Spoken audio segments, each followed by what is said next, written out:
রে সকাল সকাল আমাদের বাড়িতে? আজ কাজে যাসনি? কাজেই যাচ্ছি।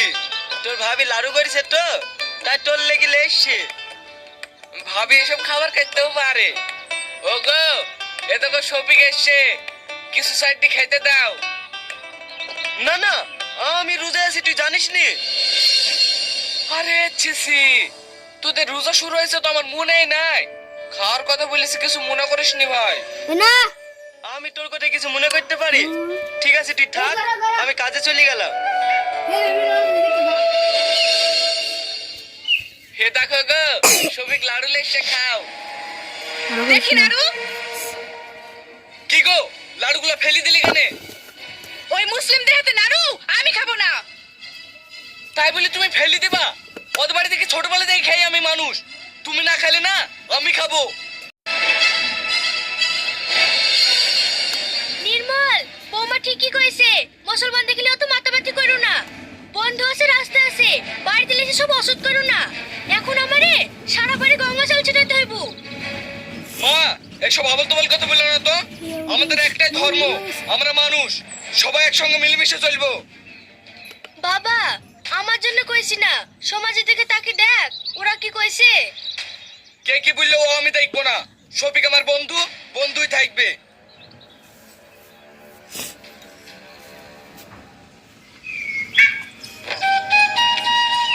শফিক, বাড়িতে আছি?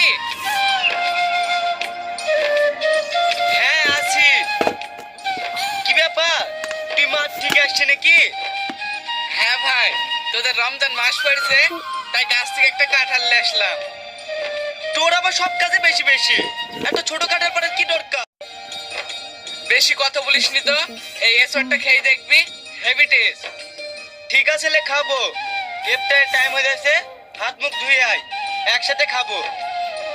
না রে শফিক, অন্যদিন এসে খাবো। বাড়িতে গরু ছাগল আছে, তুলতে হবে। জানি তোকে গরু ছাগল তুলতে হবে। ও গো, লাচ্চাটা রান্না হয়ে গেছে, নির্মলকে খেতে দাও তো। এই, এইদিকে শোনো। কি হলো বলো?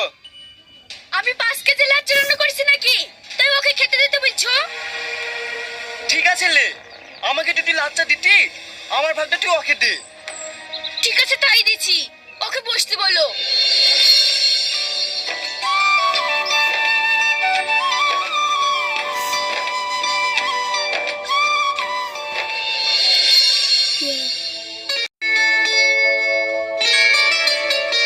এটা খেলে।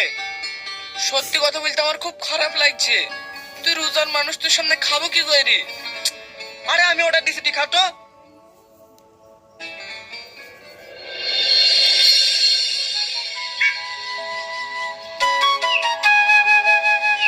কিরে শফিক, তুই হিন্দু হয়ে গেলি না নির্মল মুসলিম হয়ে গেল? এ কোটে কিনে বলছেন মোড়ল শেখ?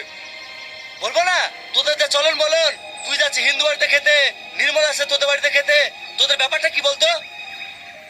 মোড়ল শেখ, ব্যাপার কিছুই না, ও আমার বন্ধু, ও কি আমার বাড়িতে আসতে পারবে না? না যাবে না, আমাদের এই সমাজের একটা নিয়ম আছে, অন্য ধর্মের লোকের সঙ্গে বেশি পীড়িত করা যাবে না। ওকে এক্ষুনি তাড়াতাড়ি বাড়ি যেতে বল। ঠিক আছে মরল সাহেব, শফিককে কিছু বলেন না, আমি বাড়ি থেকে চলে যাচ্ছি। এই কোথায় যাচ্ছি? আগে খাওয়া দাওয়া করি। এই শফিক, তুই বেশি বাড়াবাড়ি করিস নি, নাহলে না গ্রাম থেকে খানা ধাক্কা দিয়ে বের করে দেবো। না না মরল সাহেব, ওকে বের করবেন না, আমি এক্ষুনি চলে যাচ্ছি। এই চল।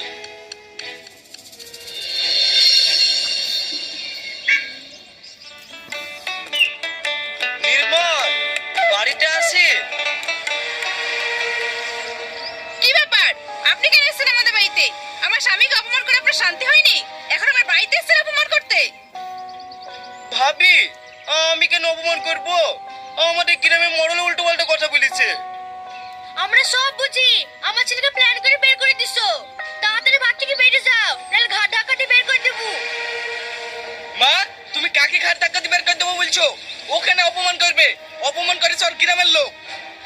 দেখো গো, গ্রামে কান পাতার জো নাই, সবাই তোমার বন্ধুর নামই করছে। কে কি বলছো? ও সারা জীবন থাকবে। এইসব